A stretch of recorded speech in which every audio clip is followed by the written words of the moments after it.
Però això del cooperativisme ja ens interessarà quan siguem més grans, no? Us ben asseguro que no. Crear una cooperativa de treball de gent jove és possible.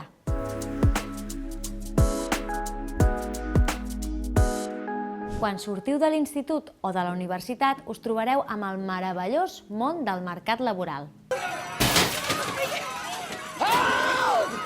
I és en aquest moment que heu de saber que hi ha possibilitats que us costi trobar feina o que us ofereixin feines per un salari mínim o fins i tot per sota de la legalitat. En aquest darrer cas, informeu-vos dels vostres drets com a treballadors i treballadores, perquè per alguna cosa s'ha suat sang per tenir-ne alguns. Les últimes dades de l'INE no són gaire positives i assenyalen que l'atur juvenil d'Espanya se situa gairebé en el 30%.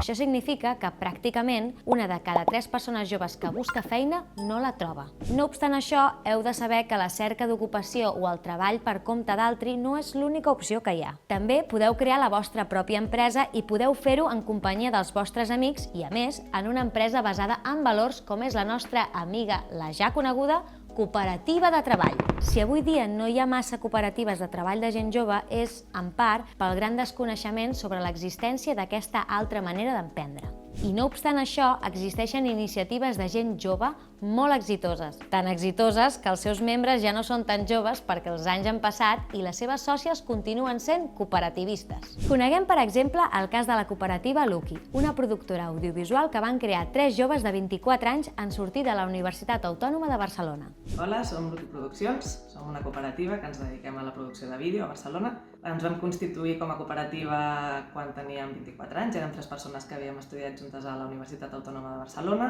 teníem diferents feines que no ens convencien, volíem dedicar-nos al tema del vídeo i en aquell moment no sabíem ben bé què volia dir això de la cooperativa, ens sonava que era una forma més horitzontal, no?, que una empresa convencional, però no teníem molt clar. A Barcelona Activa en aquell moment no ens van saber assessorar gens amb el tema de cooperatives, crec que per sort això ha canviat bastant, però bueno, al final una mica amb l'ajuda de la federació i la nostra investigació ens vam poder constituir. Ja fa 10 anys d'això, som una persona més, ara som 4 persones sòcies i hem pogut viure tot aquest temps d'això i continuem treballant, o sigui que molt contentes. Un altre exemple, en un camp complicat com és el món editorial, és el de Descontrol, impremta i editorial formada el 2009 per nois que acabaven de sortir de la universitat amb 24 i 25 anys.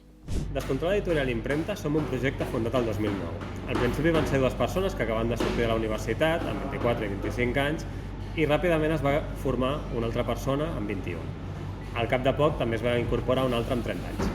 Al principi el projecte era voluntari, per això vam crear una associació amb la qual vam començar a funcionar. Al principi els ingressos no donaven com per autoocupar-nos.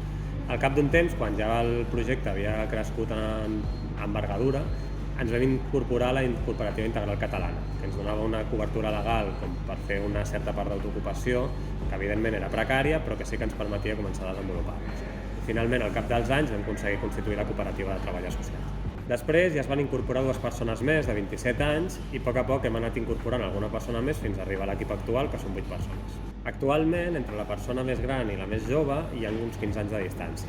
Evidentment, això implica riscos i complexitats per als diferents moments vitals en els que ens trobem cada una, però també és enriquidor per aportar diferents perspectives.